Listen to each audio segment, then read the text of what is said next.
Welcome. Today we are going to talk about Saint Bonaventure, sometimes referred to as the Sephardic doctor. The idea here is angelic, essentially, with that, if you're not quite sure, the notions of the seraphim, speaking close to God, some of the highest sort of angelic voices. Uh, Bonaventure, in many ways, we should have talked about earlier. In many ways, we should also probably include a couple other arguments before him, especially when we're going to get into his construction of the universe and how it mirrors much of the Neoplatonic idea. But I want to make sure that we're giving it the right amount of time and the right amount of place, and so that gets a little tricky. But again, the challenges of not doing this in a strict linear way is the arguments don't always engage as well as they should. But you'll notice already that we've talked about Bonaventure when we're addressing Descartes, when we're addressing Hume, when we're addressing other ideas as they come out about during the time of Aquinas, as Bonaventure and Aquinas were contemporaries. Bonaventure is really seen as maybe one of the best interpreters of Augustine and his philosophy. From the Dominican side, where I studied with, they would, always put Aquinas slightly above Bonaventure, but Bonaventure's right there as far as his importance and his great interpretation.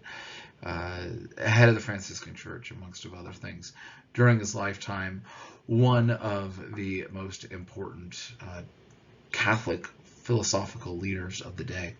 And in many ways, we see him the greatest incorporation of Aristotle while remaining a Platonist in vein of Augustine that exists. Later on, obviously at the same time we have Aquinas, who is less a Platonist and more Aristotelian. Bonaventure's kind of the other side of that. And so their philosophies are different and yet still kind of grounded in that same font of Augustinian thought. And in many ways, Bonaventure's works become just as influential as Aquinas, although Aquinas is, definitely second to none during his lifetime, except for possibly Bonaventure, depending on who you are and how you want to interpret that. Bonaventure was not born Bonaventure. He was born John. Commonly, most accounts will say John of Fidanza, although you will find a few accounts that will say of Lazio. Just like most accounts say that he was born in 1217, although some will say 1221. Will repose the same year and kind of on the same journey as Aquinas in 1274. Both were on their same way to the council before dying. Giovanni, or John, was born kind of a few miles east of Bagnoregio and about 15 miles or so south of that, about 50 miles north of Rome. And nothing is really known about his early life or his parents. His father was Giovanni di Fanzia, and his mother was Maria Retelli. But that was it. Like, we kind of know just about that. How his name, John, changed to Bonaventure, also not very clear. The town he was born in, likely Lazio, but is known as Fidanza because of an event from his youth when he fell ill as a child, and the doctors all believed that he would die. It's said that his mother had prayed to St. Francis, who was just canonized, and John was healed. His studies were largely under the direction of Alexander of Hales, who was rather influential as a Franciscan in directing his philosophy as well. And if we had more time, or this was a medieval philosophy class, we would definitely spend some time with Alexander of Hales in his shaping of things as well. The young Bonaventure will become a Franciscan in 1243, and it's officially here that he will take that name Bonaventure, which is not an uncommon thing. Many times when you are going to become a monastic, you will take a new name, or when you're ordained, you might take a new name. And so here he takes the name Bonaventure. And really, this is kind of what's being done, how this name came about. Some attempts have been tried to make to trace the name to an exclamation that St. Francis once made of "O Buona Ventura," but who knows exactly. Bonaventure will continue his studies as a Franciscan.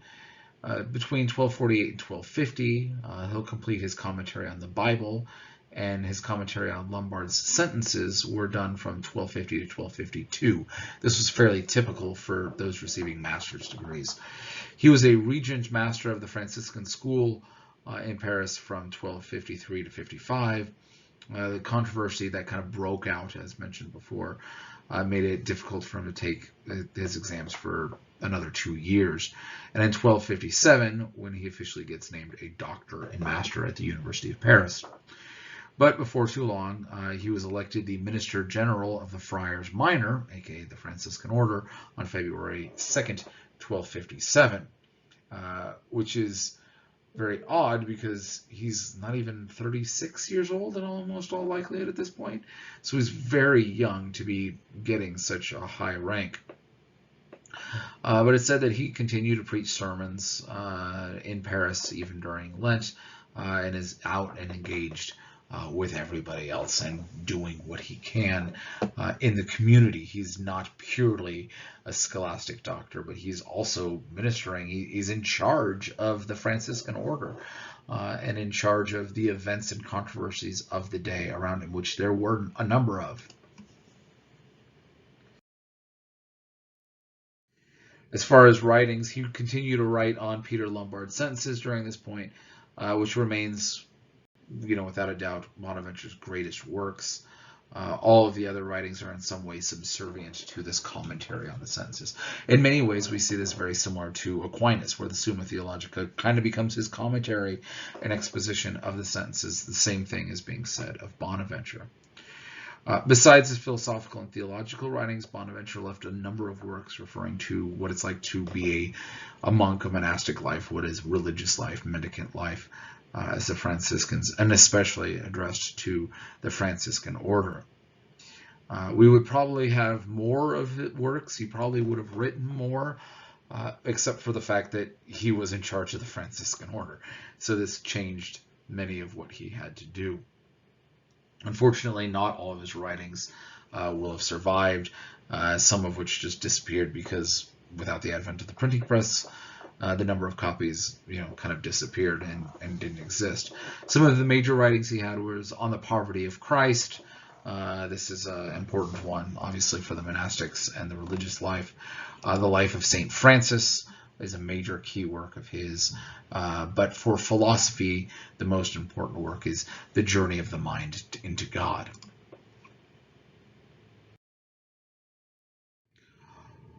Bonaventure's work and his understanding of philosophy is far more broad than we might say of Anselm and earlier scholastics, but maybe not to the same point as we might say with people like Aquinas, a contemporary of his, very much borrowing from and advancing that sort of legacy of Alexander of Hales, not a student of Albert, so he's not borrowing quite as much from Aristotle, but is still very much kind of close in that same sort of way. We can see that his philosophy is most in his work De Reductio Artium ad Theologiam, which is written to demonstrate the relation which philosophy and the arts bear into theology. And for Bonaventure, he's proving in this work that they are all absorbed into theology as a natural center. Right? Again, a lot of the Middle Ages, we can kind of look at the history of philosophy as it is in relation to theology. Is it subservient to, or does philosophy exist on its own? Does faith precede reason, as we would have people like Anselm, or does reason precede faith? Which we do get a few other people who will make that argument, but that tension is always at hand. For Bonaventure, faith precedes reason. We understand what's reasonable because of the nature of its faith. But he says it's only when compared to theology that philosophy would be inferior, right? That it's always kind of right there. It's the upper echelon. It's top tier, but it's not number one. It's number two. And he didn't regard philosophy as a chief or last scientific research and speculation. This is the realm of where we're going to understand God. But next to that, it's right there.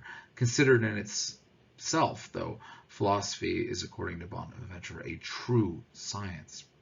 His view of knowledge, of human knowledge, directly comes from Augustine, though he strongly attempts to integrate Aristotle's theories of sense knowledge into his framework. He's really one of the strongest to use Aristotle, and therefore is often called a midpoint in Western philosophy, where we're kind of moving from a purely Platonic source and expanding into incorporating people like Aristotle. And he'll mention Aristotle more than pretty much anyone before him. And his contemporaries, again, people like Albert the Great and Aquinas, and we might include notions of like Roger Bacon at the same time are doing this, but it's very speculative to be using a lot of Aristotle during Bonaventure's time. Bonaventure also, by the way, will borrow from Arab philosophers like Avicenna and Al-Farabi as well, and kind of quote from them and expand on their arguments and their interpretations of Aristotle. So he's far more broad than we would have gotten, for instance, with people like Anselm a few hundred years earlier. So again, we have this midpoint of philosophy there.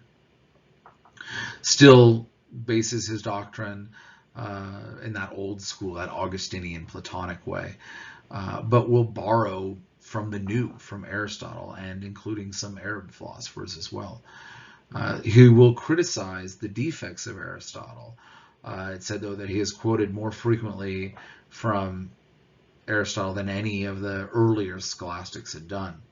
He remained very much, though, in that sort of Platonic, Neoplatonic, Dionysian, Augustinian mindset, though not Aristotle, which becomes far more comfortable for people like Aquinas than it is for Bonaventure. And it's amazing that, I mean, these two men lived at the same time. They were at the same schools together. They'll die going to the same places. But their life is kind of a one versus the other, and one side or the other, while remaining in this. Are we going to go and be more comfortable with Aristotle or with Plato? And which direction shall we go? Are you a Franciscan or are you Dominican? And this also becomes part of that later division too. And again, the interplay that the two would have had and around would have been fantastic to kind of see all of there. And of course, he'll end up using these non-Christian sources to expand his notion of Christian theology. And this is for him an important.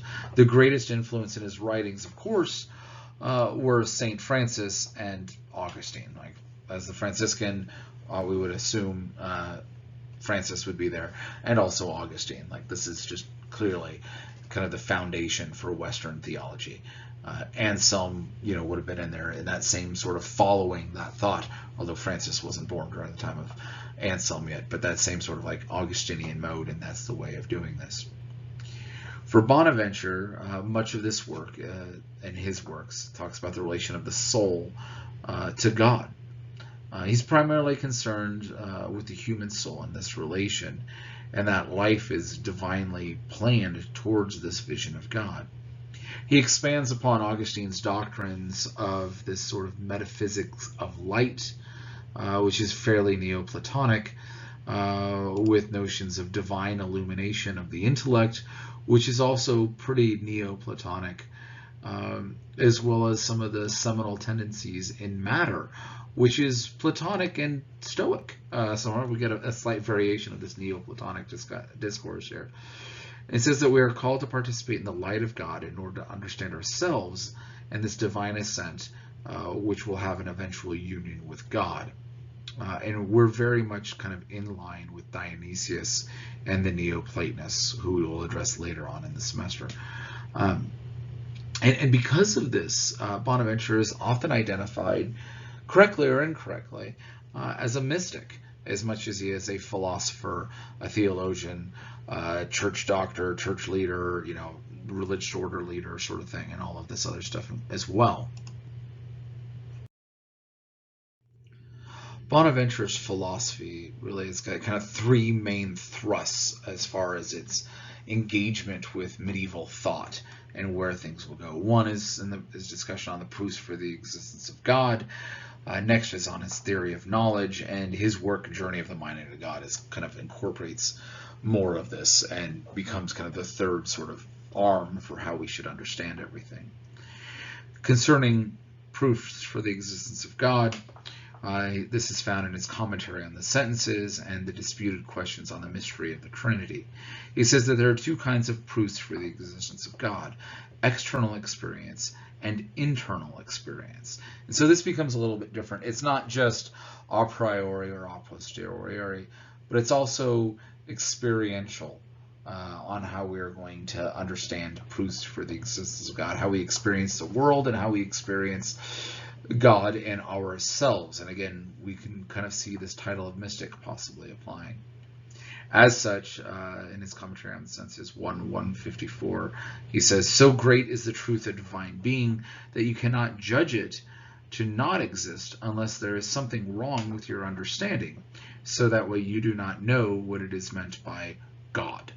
All right. So again, we almost have this idea following Anselm and also even Augustine, right? That when we say God, this carries a certain amount of weight, and we have this certain understanding. And so you can't just judge it not to exist, because the weight of the words and the ideas and the import is so much within human life that we know that there is something there.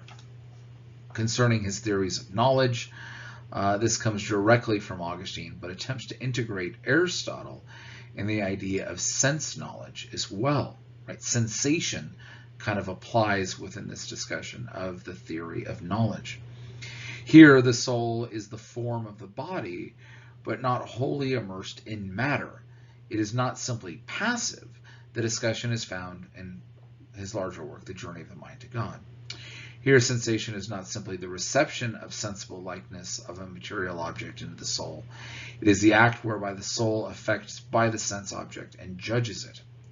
We judge, right, this notion of judge it, by the relation of the object to the source knowledge, which is ultimately God. The analogy that then gets used here is like light, which no one can see anything, and by it all things are interpreted. In a dark room, an object appears to be of a different quality than in a well-lit room. Therefore, sensible objects very much are based upon the knowledge of that object, and ultimately our knowledge of God as the source of true knowledge. See, this is absolutely foundational for the understanding of people like Descartes, and very much contrary to notions of people like Hume. Right? Here, Bonaventure lays out very clear that we're judging something not just based upon the events of it, but the surrounding conditions, including notions of internal experience and not just external experience. It's not just sensations as they exist outside, but our apprehensions of it or our understandings of this event. You understand something more and then can appreciate it more. A little bit of understanding, you are able to maybe appreciate something just slightly, but this becomes part of this notion, and we can definitely see Descartes' ideas of apprehension drawing very clearly out of Bonaventure's philosophy when we get into that early modern period.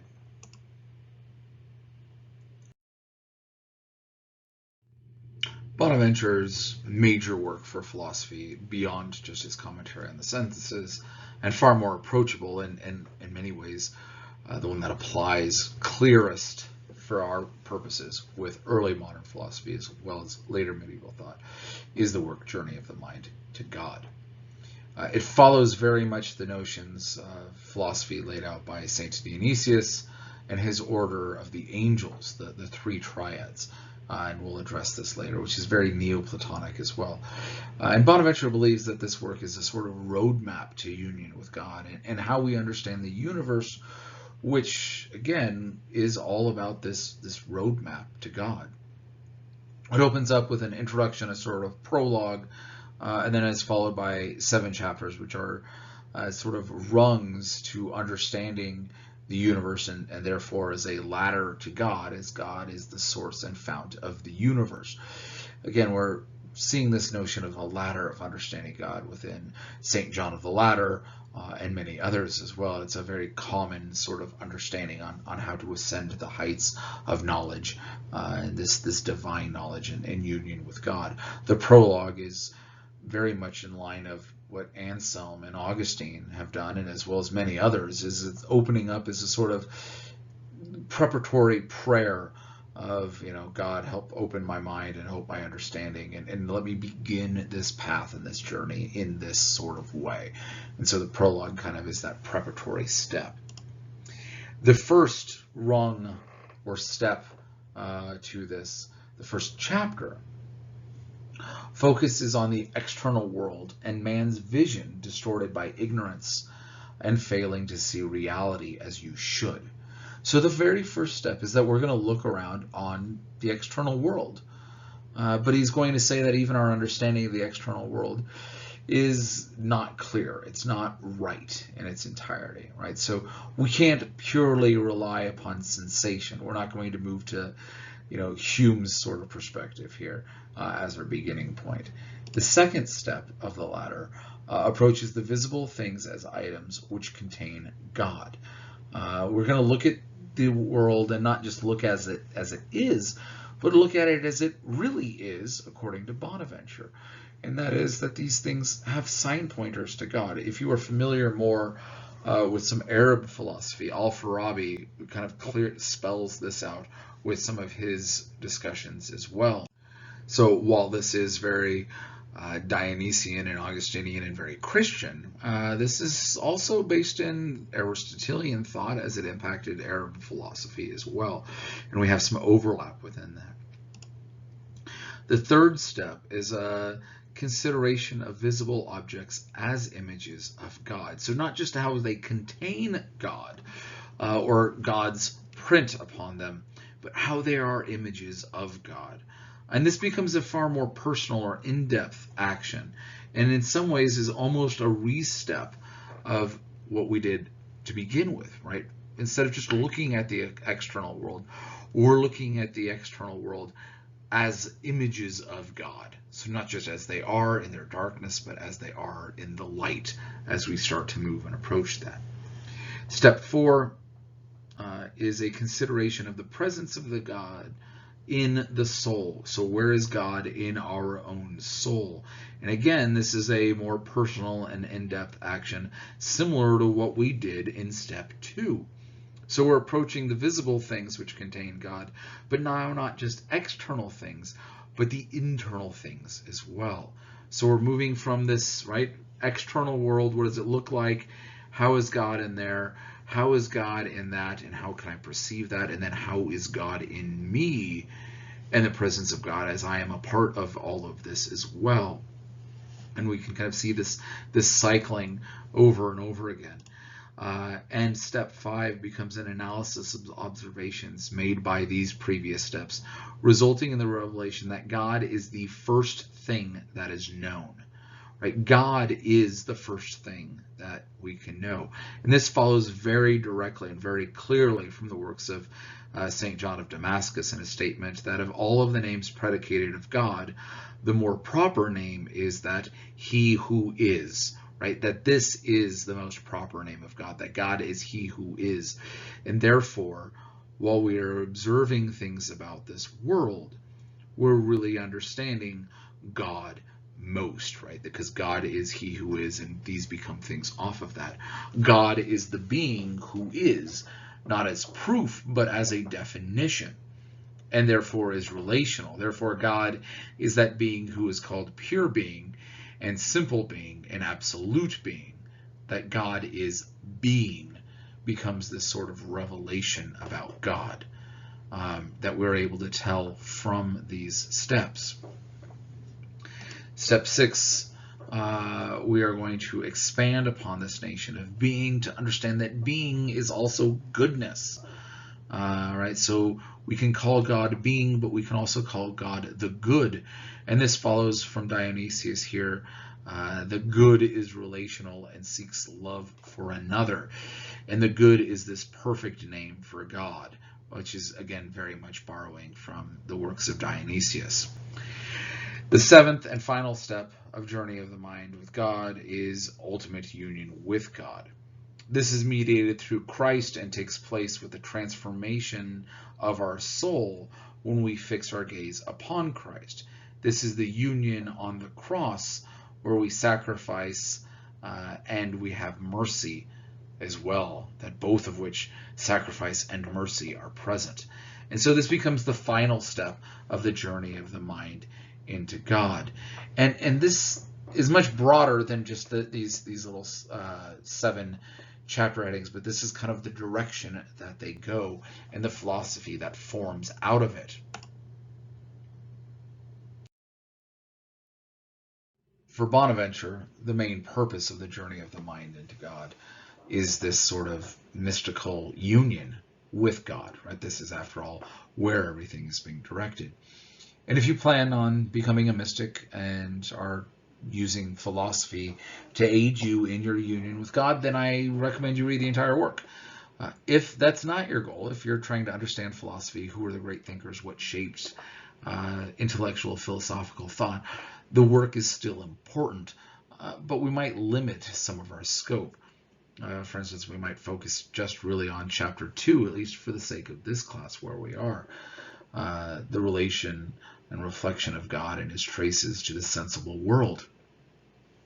He opens this by saying, let it be noted that this world, which is called the macrocosm, enters into our soul, which is called the microcosm, through the doors of our 5 senses, according to apprehension, delectation, judgment of sensible things in themselves.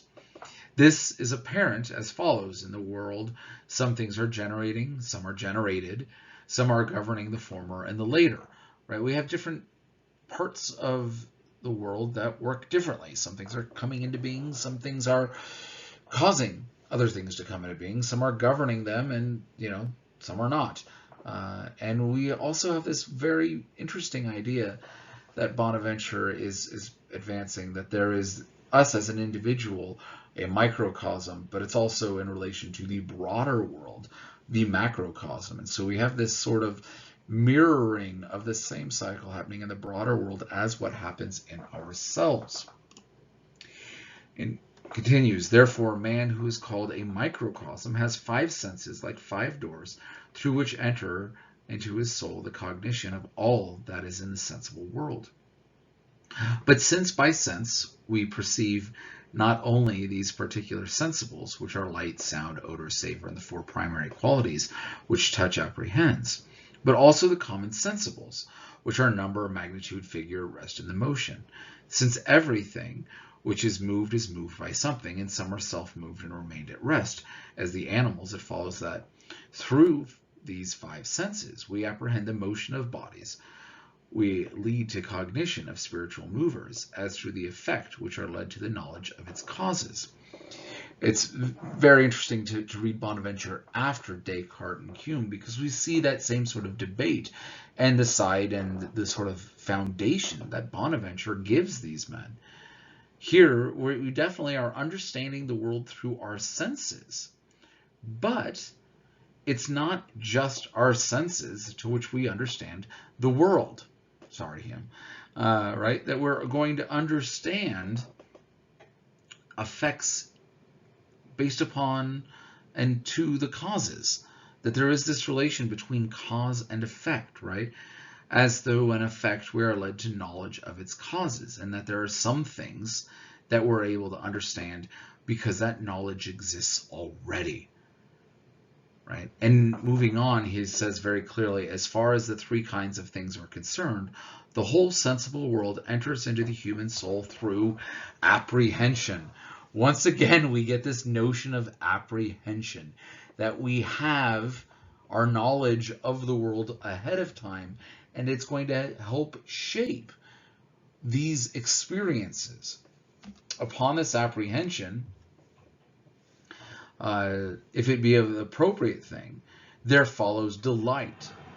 Sense, however, takes delight in an object perceived through an abstracted similitude, either by reason of its beauty, as in sight, or by reason of its agreeableness, as in the odor and hearing, or by reason of wholesomeness, as in touch and taste, speaking with appropriation.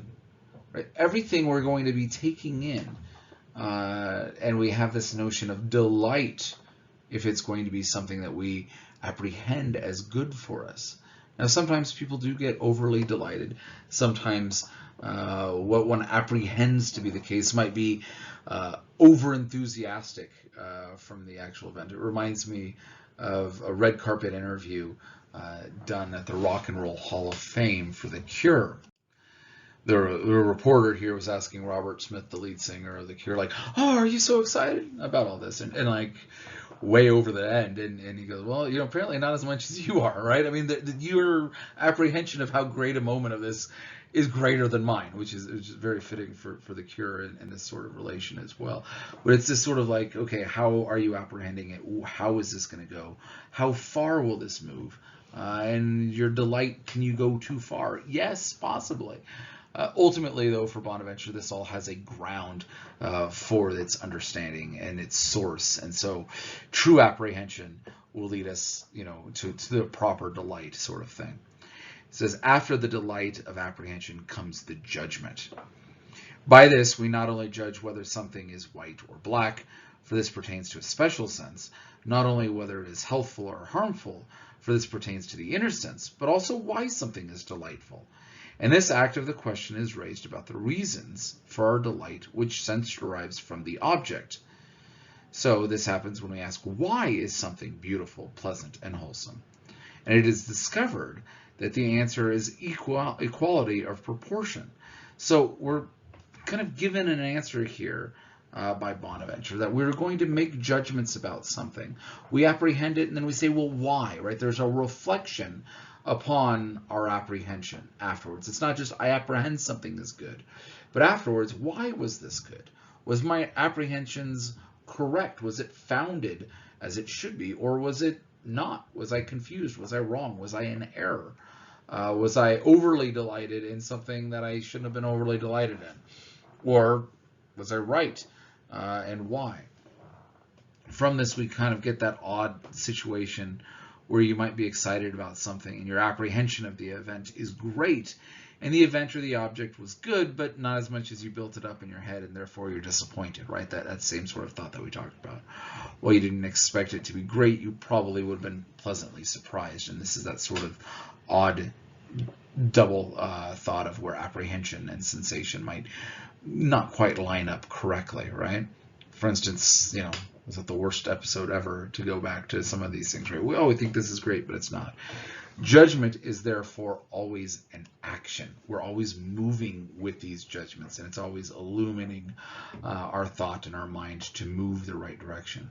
Bonaventure says this causes the sensible species, received sensibly through the sense, to enter into the intellective faculty by purification and abstraction.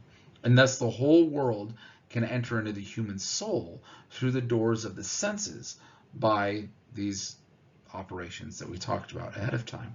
So this is kind of the way that we work. And you definitely can see the idea of where Descartes is kind of moving on later from. This notion of apprehension and judgment.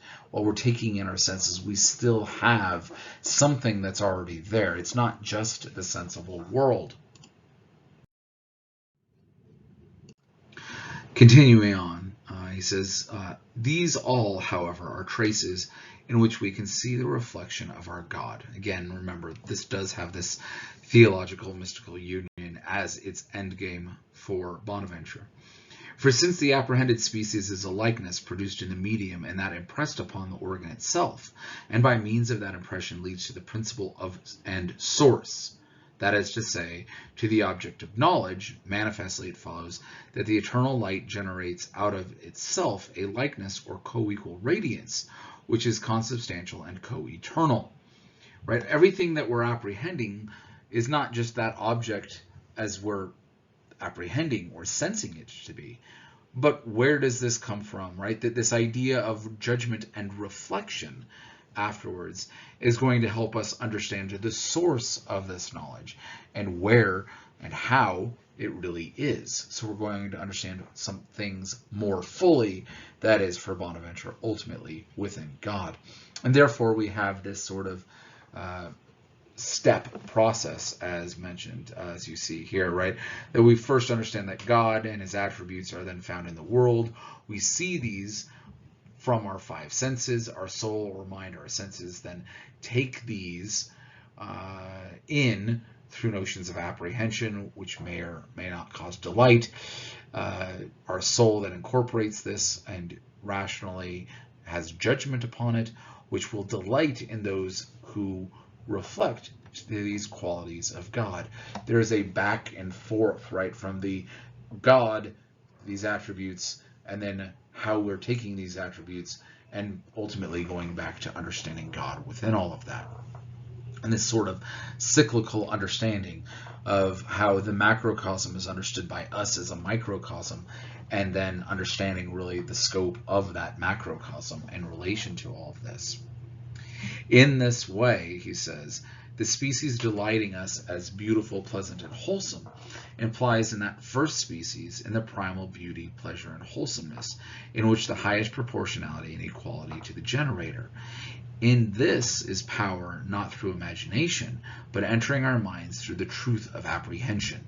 Again, apprehension is going to tell us if something truly is beautiful, etc., right? The pleasure, and this is how we're going to have it. Now, for him, it's the truth found in this apprehension. It's not just, do you apprehend it or not? From these two initial steps, by which we are led to seeing God in his traces, as if we had two wings falling to our feet, we can determine that all creatures of this sensible world lead the mind of the one contemplating and attaining wisdom to the eternal God. For they are shadows, echoes, and pictures and traces and reflectors of that first principle, most powerful, wisest, and best, and that light and plenitude of that art productive, exemplifying and ordering us, and looking upon God. They are signs divinely bestowed, which I say are examples, or rather exemplifications, set before our yet untrained minds, limited to sensible things, so that through the sensibles which they see, they may be carried forward to the intelligibles, which they do not see, as if by signs to the signified. Right? So we're able to understand the signifier through the signs as they're signified. And so we're able to understand this sort of relation, again, this back and forth, and again, for Bonaventure, this is ultimately notions of God.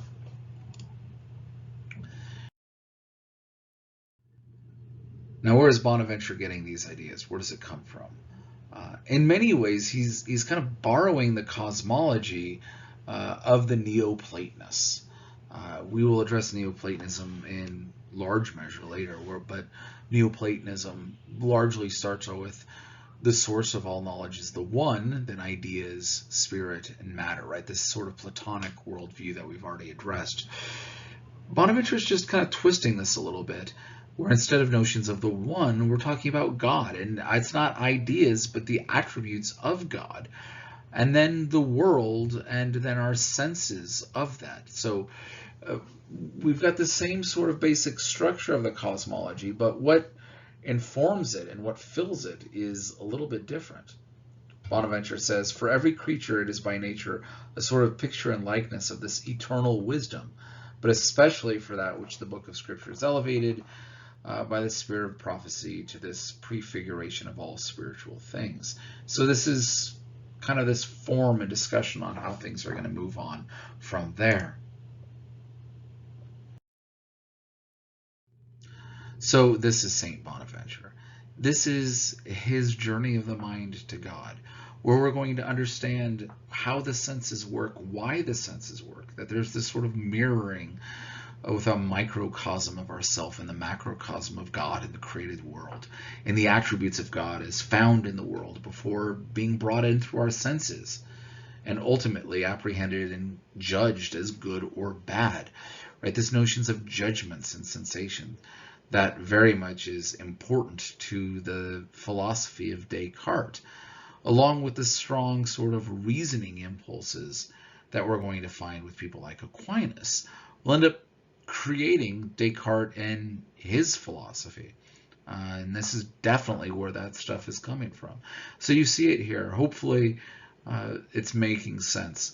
And you should probably discuss kind of, what do you think about these steps? What do you think about the sort of progression we have? We have had a very clear example of Bonaventure borrowing from a plethora of sources. This is not just, as Anselm, kind of, I'm doing it off of reason and Augustine, but I'm also incorporating Plato and Aristotle and Arab philosophy, which wouldn't have existed earlier for the others as well. But we have this large source of knowledge, and this becomes a synthesis. This becomes what he thinks is the way things should go. If you have questions, let me know. Otherwise, discuss it with one another.